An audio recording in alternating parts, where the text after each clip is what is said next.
به مردم رسیدگی بیشتری داشته باشم و علاقم واقعا نسبت به مردم خیلی فکر میکنم زیاد باشه. از نظر حس خودم دلم میخواست که یک پرستار خوبی یا نرس میشدم. خوشا به سعادت و مریضی که بره زیر دست خانم هایده. چند سال پیش فعالیت هنری تو شروع کردی؟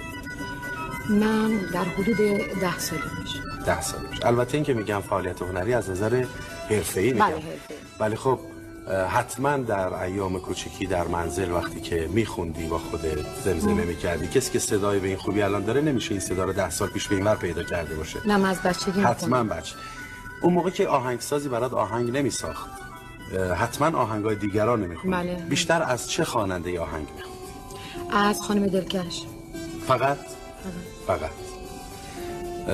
چه چیزش یادت میاد مثلا موقعی که 10-15 ساله بودی؟ کدومی که از ترانه‌های دلکش میخوندی؟ 10-15 سالگی یادم نمیاد که چی میخوندم چون خیلی دوره، ولی همیشه با آهنگ‌های خانم دلکش من واقعا زندگی میکردم. خیلی بچه بودم اما تمام سعی کوششم این بود که شبای دوشنبه بنشینم و به آواز دلکش گوش بدم. دوشنبه ها میخوندم. کدومی که از آهنگاش بیشتر به دلت نشسته؟ همه آهنگای خانم دلکش برای من قشنگ بوده و اگرم توجه داشته باشین 2 تا از آهنگاشون رو من در رادیو صبح جمعه اجرا کردم. حالا یه تیکه واسمون بدون ارکستر اینا، یه خط از شعرهایی که اون وقتا زمزمه میکردی الان بخون واسمون. چه اشکالی خیلی مشکله آقای ناظری. هیچ مشکلی نیست. کسی که بچگی میخونده الان هم به این خوبی میخونه هیچ مشکلی واسش هیچ مشکلی. یه خط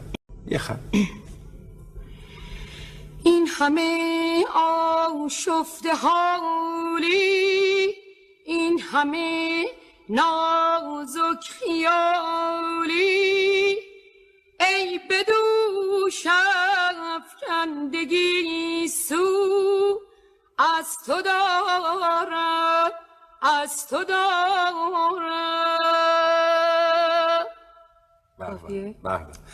من مطمئن هستم که خانم دلکش الان که این برنامه رو میبینن خیلی خوشحال میشن که یک هنرمندی که الان در سطح عالی هست اینطور به خوبی یاد میکنه از ایشون و دوستشون داره. البته همه ما دوست داریم انشالله یک روزی منت بذارن خانم دلکش و بیان توی این برنامه و باهاشون صحبت بکنیم. انشالله.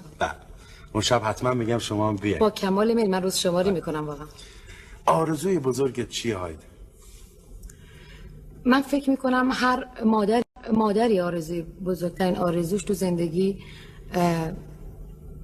به سرانجام رسیدن بچه هاش باشه و منم مثل یک مادر از خدا آرزو میکنم که بچه ها تحصیلات عالیه خودشون رو طی بکنن و یک روزی بشه که بتونن برای وطنشون خدمتگزار باشن. دیگه زیاد وقت شما رو نمیگیرم، وقت دوستان رو میدم کمه وقتمون. البته نتیجه هم خب دلت میخواد ببینی از این بچه ها. بله حتما. ما از هر مهمانی میپرسیم که چه آهنگی دوست داری و کی برات بخونه، ولی الان که خود هایده خواننده اینجا نشسته چه بهتر که خود هایده انتخاب بکنه یکی از آهنگاش رو هم برای خودش بخونه هم برای دوستدارانش و بینندگان این برنامه، ولی اون آهنگی رو انتخاب بکن که خودت هم بیشتر به دلت نشسته و راغب‌تر هستی. من فکر میکنم آقای نوذری همه آهنگ‌هایی که من اجرا کردم مثل بچه‌های خودم برای من عزیزه، فرقی نمیتونم ما بینشون بگذارم. در نتیجه اجازه بدید که آخرین آهنگم که میتونم بگم تحت‌آغاری هست اون رو انتخاب بکنم. همون آشنایی رو بخونم. خیلی در ضمن با هایده قبل از این گفتگو صحبت کردیم، ازش خواهش کردیم که هر هفته تو برنامه ما به غیر از خوندن ترانه همکاری های دیگه هم داشته باشه و امشب شما بعد از خوندن ایشون و بعد از لحظاتی شاهد هنرنمایی دیگه هایده در زمینه گفتار